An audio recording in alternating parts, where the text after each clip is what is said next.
Les idées s'affrontent pour convaincre l'auditoire de sa position. Il y a l'habillement pour chaque type de personne, l'habillement pour chaque type d'événement, de telle sorte qu'il est très compliqué aujourd'hui de dire que l'habillement n'a pas un rôle à jouer dans le social. Dans un environnement dans lequel vous n'êtes jamais à l'aise, dans un environnement dans lequel personne ne vous a jamais rencontré, vous êtes un inconnu, quand vous arrivez, la première des choses qui vous permet de vous reconnaître.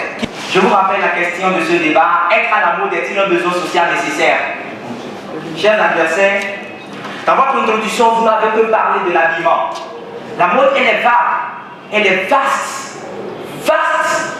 On ne parle pas de la mode vestimentaire. Le sujet a été précis. La mode, il faut embrasser tous les compartiments de la mode.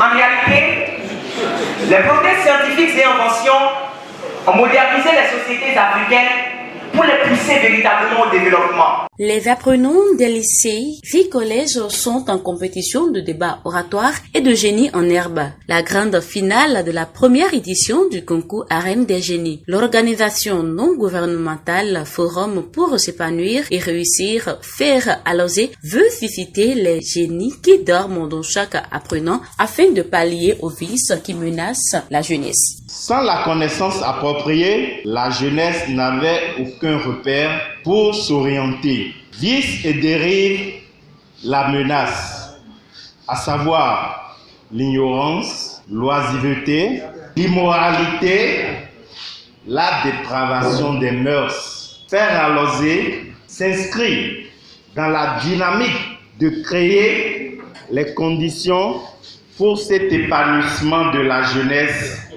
à travers la culture qui génère la connaissance. Des thèmes de société et d'actualité tels que les réseaux sociaux, la mode, l'égalité des sexes ont fait l'objet des débats devant un auditoire massif présent à cette finale. Un public constitué également des parrains de l'événement qui ne se sont pas priés d'apprécier depuis leur siège la qualité et le niveau intellectuel des équipes en compétition.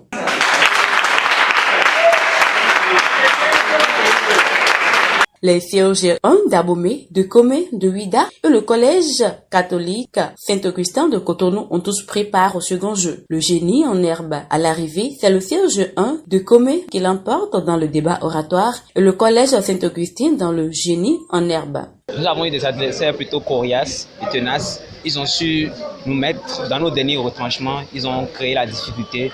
Mais malgré tout, nous avons pu nous en sortir. Voilà. C'était une très bonne expérience pour nous.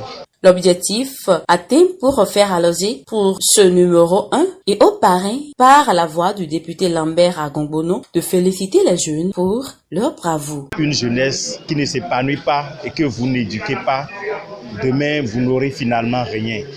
Il faudrait que des gens remplacent valablement nos autorités d'aujourd'hui.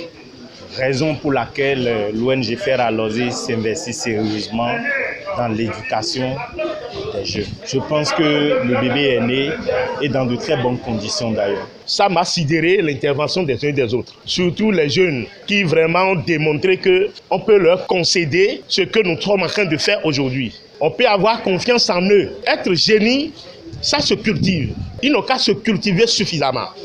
Là, les derniers d'aujourd'hui seront les premiers de demain.